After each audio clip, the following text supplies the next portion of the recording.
Perfecto. Bueno, ¿alguna voluntaria que quiera continuar? Bueno, hola. No sé si Hola. Mari querés que sigamos. Bueno, nosotras con Marina decidimos hacer juntas este trabajito y estuvimos juntándonos estas semanas como para delinear un poquito.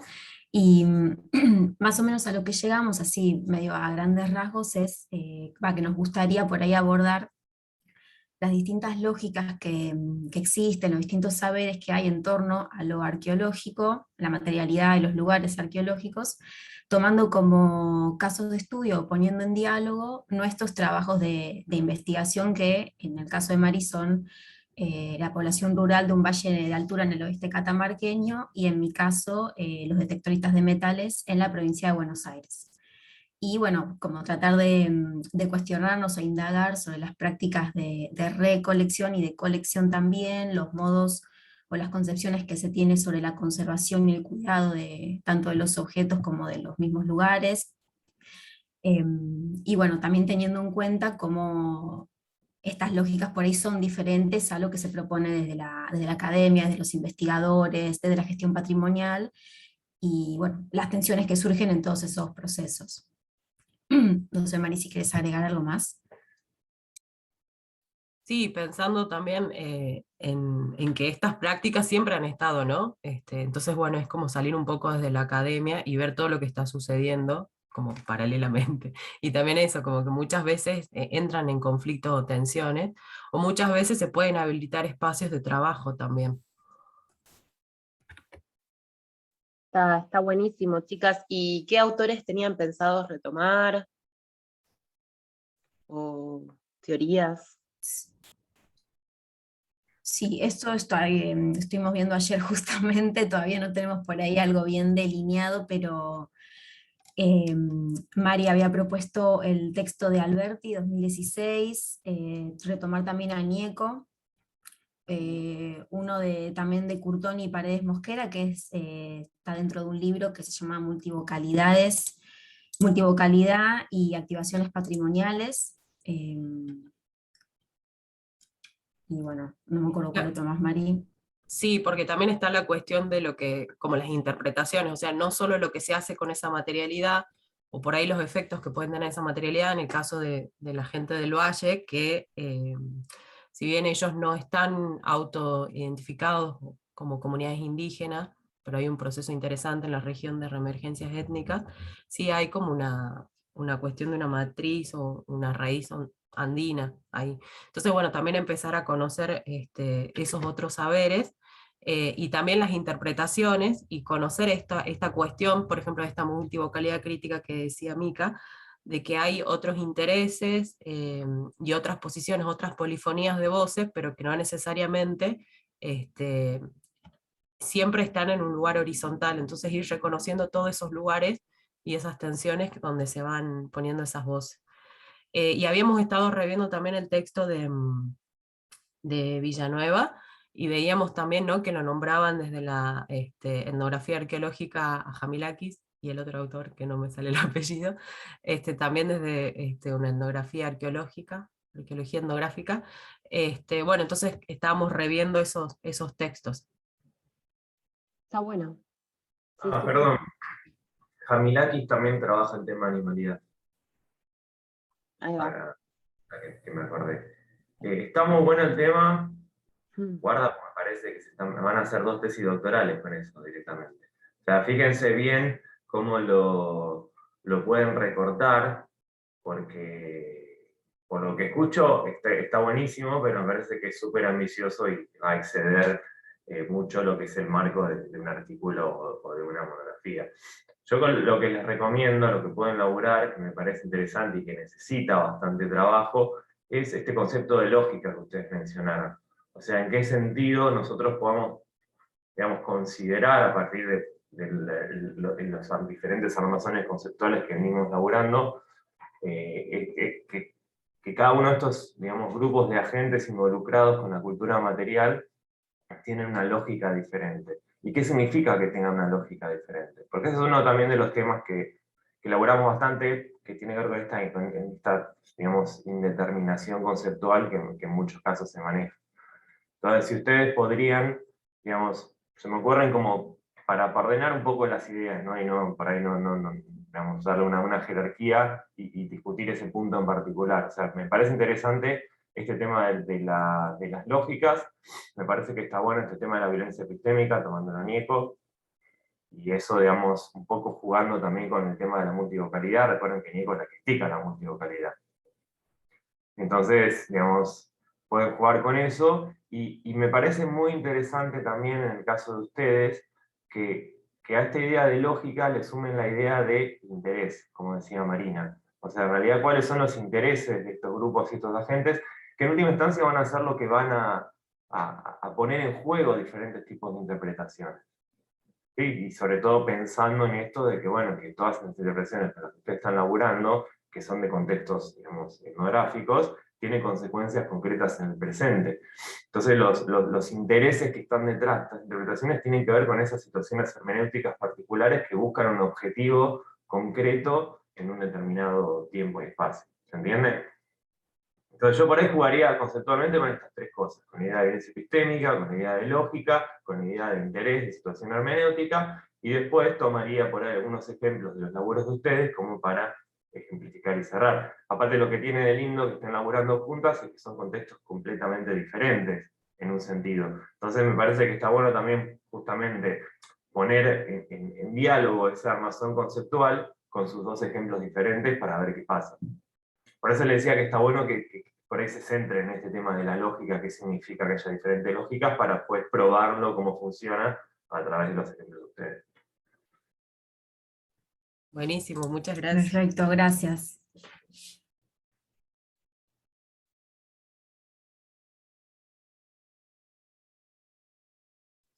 Bien, ¿alguien quiere aportar algo al trabajo de las chicas? ¿Alguna idea o hacer algún comentario? No, yo estaba pensando por ahí algo que les puede servir también para leer, que suele hablar más o menos de estos temas, es Marisol de la Cadena, tiene algunas cosas que son relativamente de este estilo, y también Rivera Cusicanqui. Yo Rivera Cusicanqui nunca la había leído, la leí con los textos de ustedes del seminario y me encantó. Y tiene algunas cosas que te hacen pensar bastante, justamente desde ese lado que lo planteaban ustedes, que está bueno. Sí, una línea parece más o menos como la de Nieco, pero no tan extrema, pero está bueno.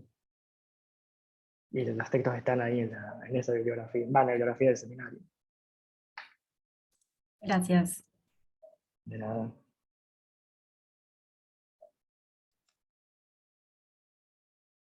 Bueno, si nadie tiene más para aportar al caso de las chicas, ¿algún otro voluntario?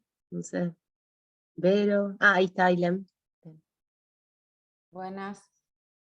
Bueno, nosotras hemos empezado a trabajar en equipo con Janina y con Vero. Si bien somos las tres de la misma disciplina, digamos, de la bioarqueología, las tres trabajamos en lugares distintos, en periodos distintos y con temáticas distintas. Y si bien, por ejemplo, nos dedicamos de cierta manera a leer marcas en los huesos, las chicas tienen, digamos, amplia trayectoria en trabajar violencia. Yo capaz que vi un poquito más las marcas que tienen que ver con las prácticas funerarias. Entonces hemos estado dialogando y, bueno, escribiendo un poco nuestras ideas, que les voy ahora a leer un poquito como para... O sea, hemos ido poniendo sobre el papel, digamos, lo que queremos plantear, en base a qué partimos, digamos, a las críticas, y cómo los resolveríamos de cierta manera. Bueno, lo que quisiéramos plantear es como un acercamiento a otras ontologías, o a cómo fue pensada y vivida la violencia y las prácticas funerarias en este caso sería en el NOA, que eso sí tenemos en común, que trabajamos en el NOA. Entonces, la idea era partir de la crítica a la impronta de la arqueología procesual y los modelos adaptativos en bioarqueología, que de cierta manera pautan las formas legitimadas de hacer ciencia, los marcos de referencia que dentro de la disciplina se consideran aptos para hacer inferencias, y que la bioarqueología, en su afán de despegarse del arraigo de la escuela histórico-cultural, lo que hace es aferrarse a las propuestas de la nueva arqueología, y en ella encuentra lo necesario para convertirse en una ciencia propiamente dicha, con su marco hipotético deductivo, su apego al dato duro, la utilización de estadísticas que lo que hacen es invisibilizar al individuo y lo subsumen en meras frecuencias dentro de valores poblacionales. Entonces lo que nosotros proponemos sería una propuesta teórico-metodológica que intente ampliar el espectro de interpretaciones posibles sobre cómo era vivida la violencia en los pueblos prehispánicos y cómo eran percibidos y performados los rituales funerarios. Uno de los ejes que guía este trabajo se centra en las inferencias que se realizan a partir de las marcas que vemos en los huesos. ¿Cuáles son las bases sobre las cuales realizamos estas interpretaciones? ¿Qué fuentes son las que utilizamos para dar cuenta de la violencia en estos pueblos? ¿Qué nos permite interpretar los grados de violencia en un grupo determinado? Si todas las fuentes tienen el mismo valor dentro de la disciplina, y si realmente estamos dando cuenta de cómo era vivida la violencia por esos grupos.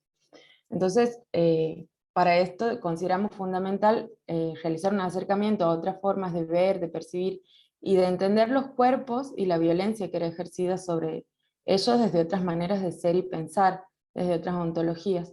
Entonces lo que proponemos como alternativa es recurrir a fuentes que no son frecuentemente utilizadas en bioarqueología, como son las fuentes etnográficas y etnohistóricas, a las cuales no se les ha dado la importancia suficiente para considerarlas como una interpretación posible sobre lo que pueden ser las marcas estas que vemos en los huesos. En este sentido, las fuentes etnohistóricas y etnográficas poseen información que realmente desde el registro arqueológico, en este caso de los restos humanos, resulta sumamente dificultoso, si no imposible acceder, porque son un montón de prácticas que involucran todos los tejidos blandos del cuerpo a los cuales nosotras no tenemos acceso. Entonces, queremos recurrir a estas fuentes que nos permitan ver, por un lado, la relación de estos grupos con las situaciones de violencia que se generaban, cómo era percibida esa violencia en los cuerpos. Preguntas como, por ejemplo, si el trauma generado o la muerte como consecuencia era vivida de la misma manera, cualquiera sea el tipo de conflicto que la generó.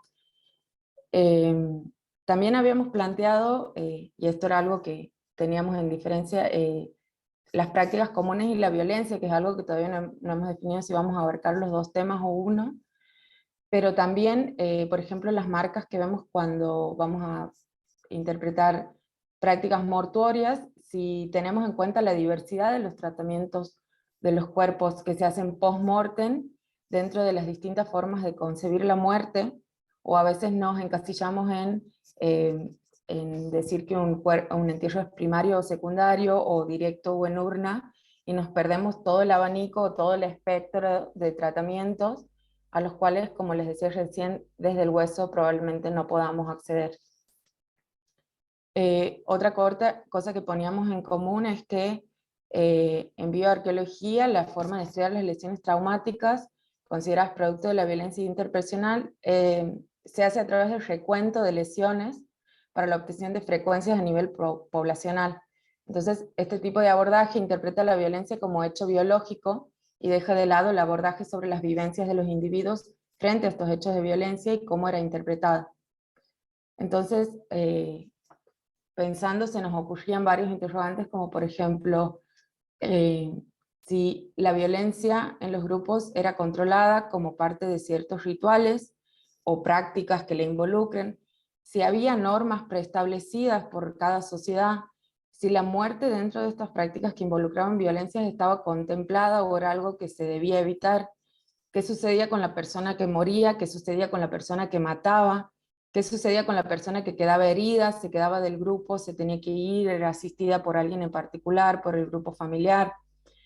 ¿Qué buscaban estas prácticas que involucraban violencia? Si eran tal vez reguladoras de ciertas tensiones o tenían que ver con cosas totalmente distintas como parte de a veces, o sea, hay casos en los que como parte de juegos, los juegos o los rituales terminan con violencia o sacrificios, que es algo que, por ejemplo, nunca consideramos, sino que estamos considerando la violencia desde nuestro propio punto de vista, lo occidental.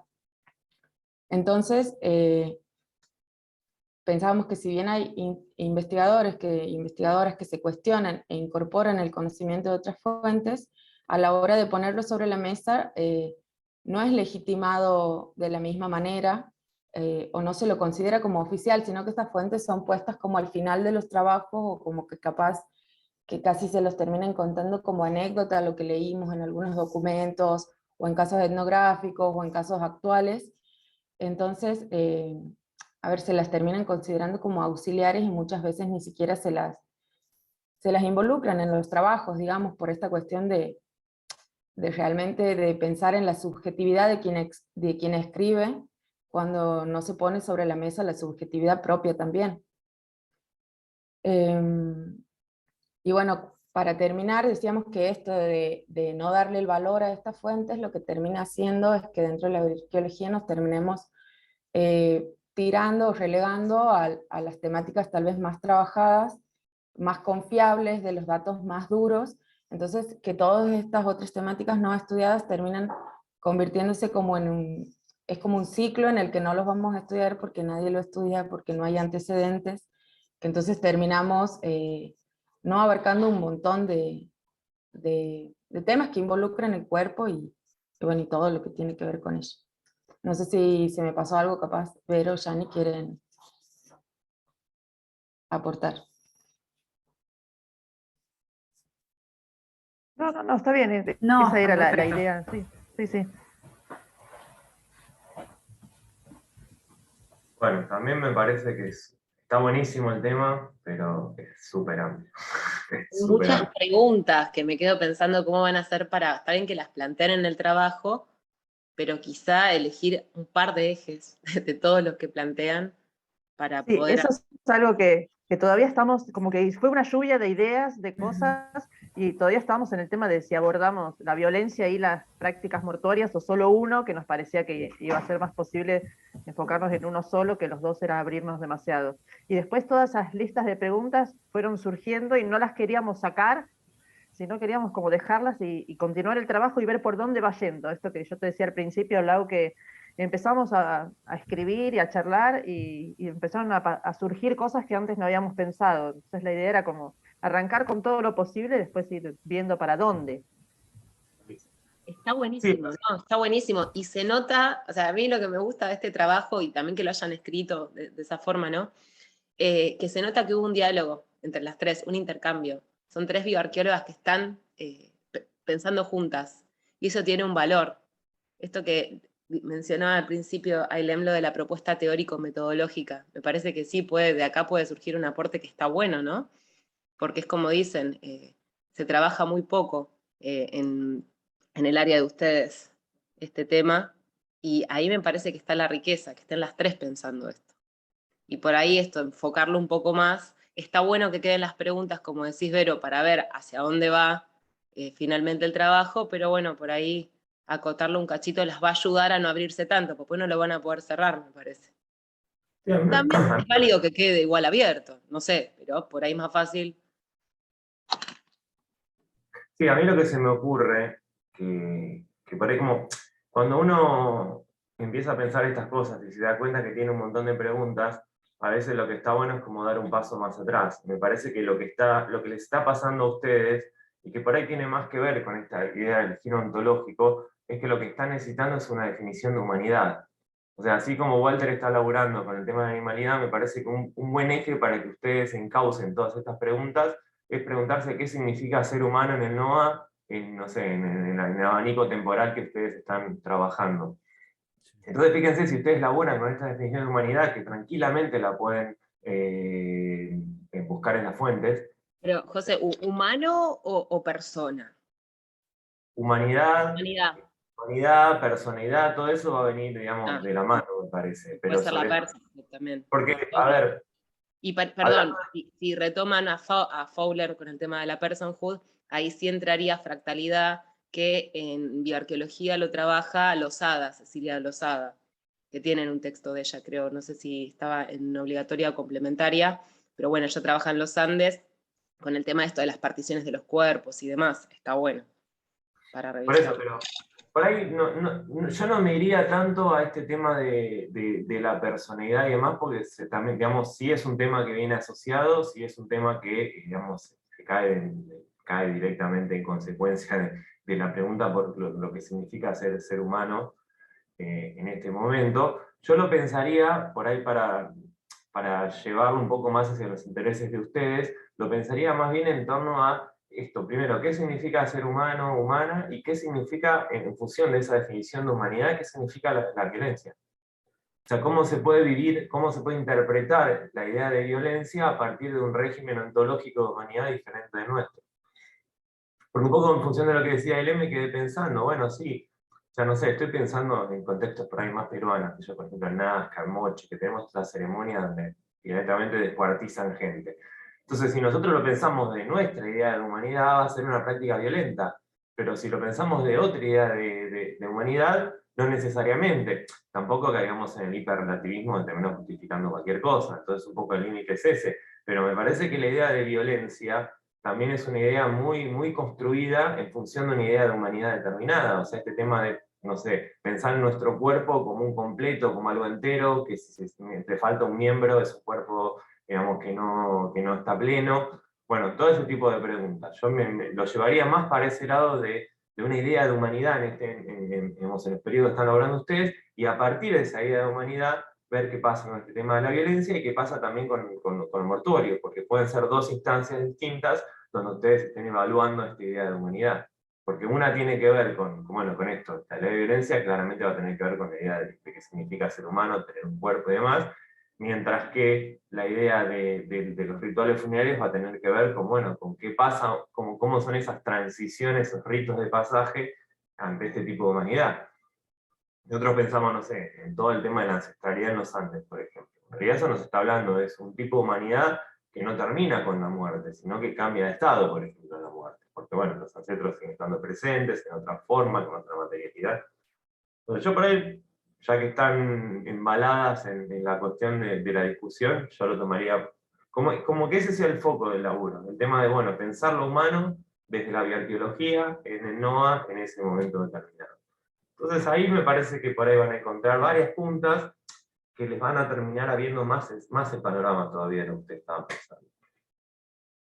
Está buenísimo eso que decís. Una de las cosas que nosotros veíamos, y como una crítica a nosotras mismas también, y a lo que hace la bioarqueología, cuando uno interpreta la violencia y dice, no sé, hay un 20% en una muestra determinada de presencia de violencia, y entonces, y a veces uno se arriesga y dice, había mucha violencia, poca violencia, ¿y quién define cuánto es mucho o es poco? Si para esos pueblos a lo mejor una sola muerte significaba una tragedia tremenda, y nosotros por eso decíamos con el tema de las frecuencias, en base a los números estamos dando cuenta de qué, de cómo era vivida la violencia para ellos. En realidad no, estamos diciendo lo que para nosotros es. Y ahí empezamos también a charlar todo esto.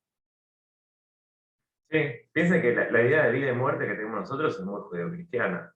Y aparte judeocristiana hipócrita, porque teóricamente cuando uno se muere se va para arriba y está todo bien, o sea, la va a pasar mejor que acá. No es para tanto, no es para tanto, ¿eh?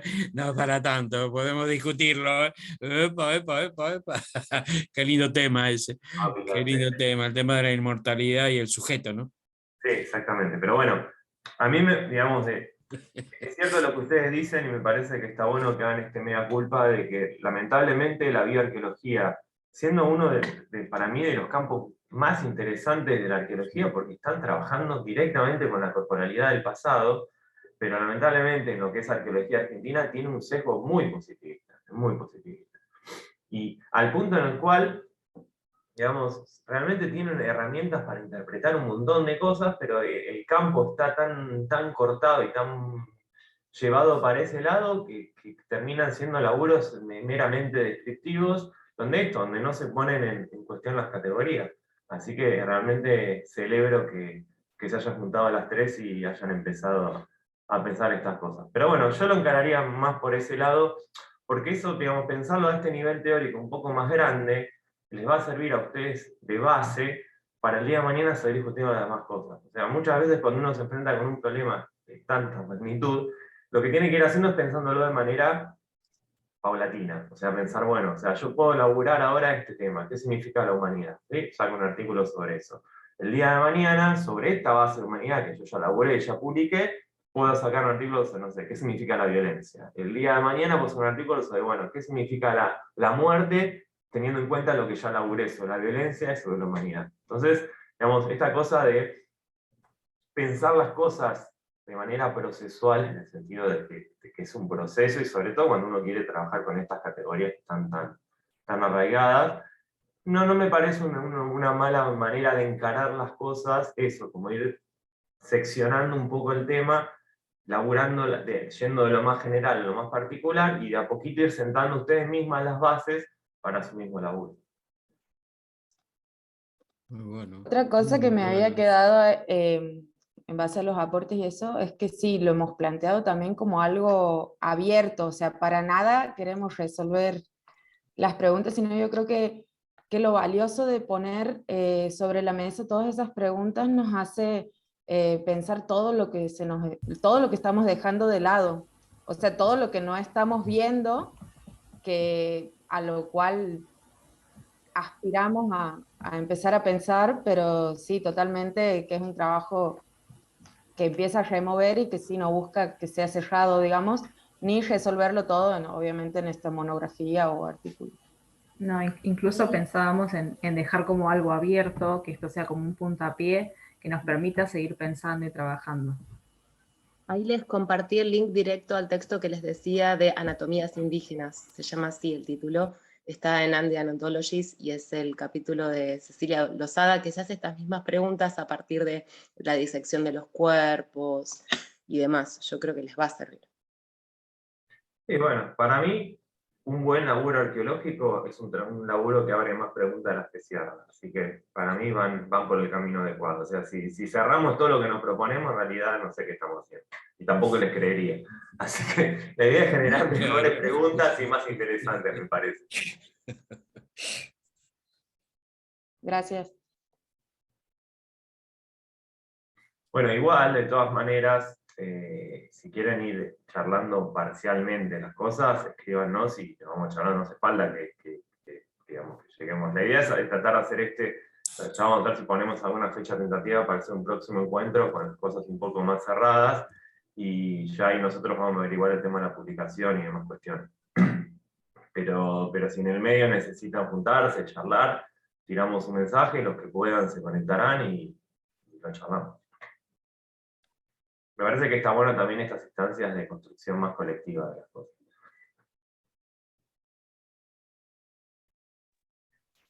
Sí, yo creo que escuchando atentamente a las compañeras, un tema interesantísimo, realmente muy interesante. Yo creo que vale la pena justamente preguntarse por la idea de sujeto, ¿no? Es decir, ¿qué es un sujeto humano? ¿No? Es decir, bueno, Lacan, ¿se acuerdan que había partido de que cuando nacemos no somos sujetos humanos, sino nos convertimos en sujetos humanos a través de la palabra, a través de la simbolización, ¿no? A través de la lengua de nuestra madre, ¿no? Y ahí en ese periodo de espacio y tiempo surge lo real, lo más profundo del ser humano, ¿no? Que queda en esa cosa innombrable que Freud llamaba el inconsciente. Pero yo creo que pueden partir por ahí, ¿no? Es decir, que, bueno, ¿qué es un sujeto humano? ¿Qué es un humano? Con respecto, y como hablábamos con Verónica en el seminario, ¿no? Es decir, bueno, cómo nos diferenciamos, incluso el tema de la violencia. Es decir, yo creo que la cultura o el entorno social es una manera de frenar la violencia propia del hombre, no es una manera de decir, bueno, llega hasta acá, ¿no? Permite la convivencia y el espacio social. No, es un temón fiero y muy, pero yo creo que sí, hay que partir, más que describir un hecho violento, es bueno, ¿qué hace al hombre violento? ¿No? Y qué es un sujeto humano dentro de esta cultura que nos acontece, ¿no?